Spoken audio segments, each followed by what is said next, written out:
Emu हा मूळचा Australian पक्षी, पण भारतीय वातावरणही या पक्षाला अत्यंत अनुकूल आहे. भारतीय शेतकरी आणि बेरोजगार तरुणांना इमू पालनाच्या व्यवसायामुळे रोजगार आणि व्यवसायाची नवी दिशा मिळाली आहे. इमू या पक्षाची नैसर्गिक प्रजोत्पादन क्षमता सरासरी 100ला 2 ते 3 इतकीच आहे. म्हणून इमू पक्ष्यांची संख्या वाढवण्यासाठी इमू या पक्षाची अंडी कृत्रिम पद्धतीने उबवली जातात. कृत्रिम पद्धतीने अंडी उबवण्यासाठी इन्क्युबेटर या उपकरणाचा वापर केला जातो. इन्क्युबेटर या उपकरणाला अजून एक भाग असतो, त्याला हॅचर असं म्हटलं जातं. कृत्रिम पद्धतीने अंडी उबवल्यामुळे इमू पक्ष्यांच्या प्रजोत्पादन संख्येत 50 ते 60% वाढ झाली आहे. या इन्क्युबेटर उपकरणाची अर्थात मशीनची किंमत 2 ते 2.5 लाख रुपये इतकी असते. इन्क्युबेटरमध्ये एका वेळी जास्तीत जास्त 720 अंडी उबवण्यासाठी ठेवली जातात. इमू या पक्षानं अंड दिल्यानंतर ते अंड 8 दिवसांच्या आत इन्क्युबेटरमध्ये ठेवलं जातं. या इन्क्युबेटरमध्ये अंडी ठेवण्यासाठी विशिष्ट अशा पद्धतीचे ट्रे असतात आणि हे ट्रे झुलते असतात. त्याला ट्रेडिंग असं म्हणतात. हे ट्रेडिंग 24 तासात 23 वेळा व्हावं लागतं. त्यामुळं अंड्यातील पिल्ल सुखरूप राहतात. ही अंडी इन्क्युबेटरमध्ये 49 दिवस ठेवली जातात. त्यावेळी इन्क्युबेटरचं तापमान 97.5 अंश सेल्सिअस आणि आर्द्रता 81 एवढी ठेवली जाते. 49 दिवसांनंतर इन्क्युबेटर मधली अंडी काढून 3 दिवस हॅचरमध्ये ठेवली जातात. हॅचर मधलं तापमान आणि आर्द्रता इन्क्युबेटर एवढीच ठेवली जाते. हॅचर इन्क्युबेटरपेक्षा लहान असतो. हॅचरमध्ये एका वेळी 125 ते 150 अंडी ठेवली जातात. या हॅचरमध्येच इमू पक्षाचं पिल्लू जन्माला येतं. पिल्लू जन्माला येताना प्रथम अंड्याला आतून चोच मारतं आणि अंड फोडतं. मग या पिलाला पूर्ण अंड फोडून बाहेर येण्यासाठी किमान 6 तासांचा अवधी लागतो. त्यामुळं पिल्लानं अंड फोडून चोच बाहेर काढली की त्यांची काळजी घेण्यासाठी नेमलेली व्यक्ती अंड्याचं आवरण हातानं काढते.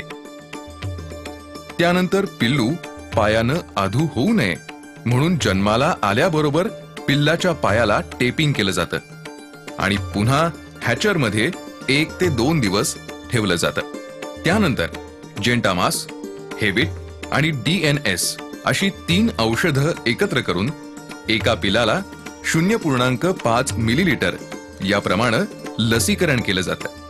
त्यानंतर ही पिल्लं एका बंदिस्त खोलीमध्ये ठेवली जातात. या बंदिस्त खोलीला बोर्डिंग असं म्हणतात. बोर्डिंग मध्ये पिल्लांना 4 ते 5 दिवस ठेवलं जातं.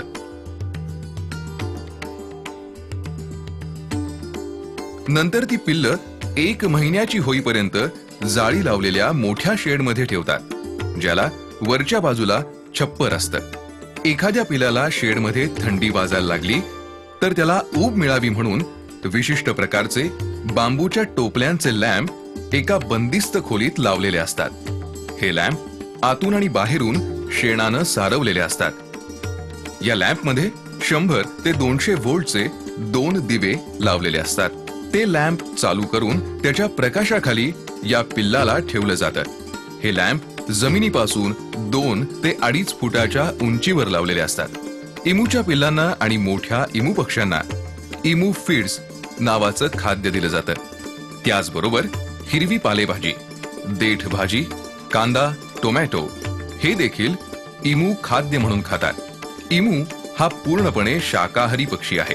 पिल्ल 1 महिन्यांची झाल्यानंतर त्यांना छप्पर असलेल्या शेडमधून बाहेर काढून फक्त 4ही बाजूनी जाळी लावलेल्या आणि वरती छप्पर नसलेल्या जागेमध्ये 1 महिना, 2 महिने आणि 3 महिने अशी वर्गवारी करून मध्ये जाळीचं पार्टिशन करून ठेवलं जातं.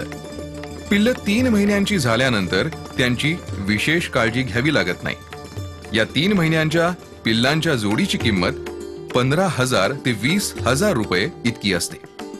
ही पिल्ल 18 ते 24 महिन्यांची झाली की मादी अंडी देण्यास सुरुवात करते. जेव्हा पक्षी अंड देण्यास सुरुवात करतो तेव्हाच त्यांच्यातील नर आणि मादी ओळखता येते. इंग्रजी महिन्यांनुसार ऑक्टोबर ते मार्च या कालावधीत वर्षातून 6 महिने मादी 3 दिवसांमध्ये एक याप्रमाणे अंड देते. इमूच्या एका अंड्याची किंमत रुपये 2000 ते रुपये 2200 इतकी असते. एका अंड्याचं वजन 600 ते 700 ग्रॅम असतं. या अंड्याचा रंग गडद हिरवा असतो. तसंच ज्या अंड्यांमधून पिल्ल जन्माला येत नाहीत अशा फलित न झालेल्या अंड्याचा उपयोग हा नक्षीकाम करण्यासाठी केला जातो. अशा अंड्यावर नक्षीकाम करून ती शो पीस म्हणून विकली जातात. जी पिल्ल जन्मतः पायानं अधू असतात अशी पिल्ल 12 ते 18 महिन्यांची झाल्यानंतर त्यांना कापून त्यांचं मांस 300 रुपये किलो या दरानं विकलं जातं. एका इमूपासून साधारणतः 25 ते 30 किलो मांस मिळतं. एका इमूच्या चरबीपासून 3 ते 3.5 लिटर तेल निघतं, जे संधिवातासारख्या आजारावर गुणकारी आणि उपयुक्त असतं. या तेलाची किंमत रुपये 3000 ते 3500 प्रति लिटर इतकी असते. आपण आता पाहत आहोत ते इमू पक्षी 18 ते 24 महिन्यांचे. एका इमूची उंची 4.5 ते 5 फूट इतकी असते आणि वजन 35 ते 40 किलो इतकं असतं. इमूच्या पिसांचा वापर हातानं हवा घेण्याचा पंखा आणि शो पीसेस, वॉल पीसेस बनवण्यासाठी करतात. नखांचा वापर गळ्यातील, कानातील शोभेचे दागिने बनवण्यासाठी होतो. इमूचं आयुष्य 35 ते 40 वर्षांपर्यंत असतं. इमू मादी 2 वर्षांपासून साधारणतः 30 वर्षांपर्यंत अंडी देते. अंडी देणाऱ्या इमूच्या जोडीची किंमत रुपये 50,000 ते 60,000 इतकी असते. इमूला जीभ आणि दात नसतात. इमू आपलं अन्न गिळतो आणि त्याच्याबरोबर जमिनीवरील वाळूचे कणही चोचीनं गिळतो. ते कण पोटात गेले की अन्नाचं वाळूच्या कणांशी घर्षण होऊन इमूनं खाल्लेल्या अन्नाचं पचन होतं आणि वाळू विष्ठेवाटे बाहेर पडते. म्हणून इमूच्या पिंजऱ्यात मुरूम किंवा वाळू पसरलेली असते. इमूचे डोळे हे माणसांच्या डोळ्यांच्या आकाराचे असतात. कान खोलगट आणि मोठे असतात. इमूच्या पंखांचा आकार लहान असल्यानं त्याला उडता येत नाही. इमू गट करून राहतात आणि स्वतःचं संरक्षण स्वतःच करतात. इमू शक्यतो माणसावर विनात्रास कधीही हल्ला करत नाही. त्यामुळे इमूपासून माणसाला अपाय होत नाही.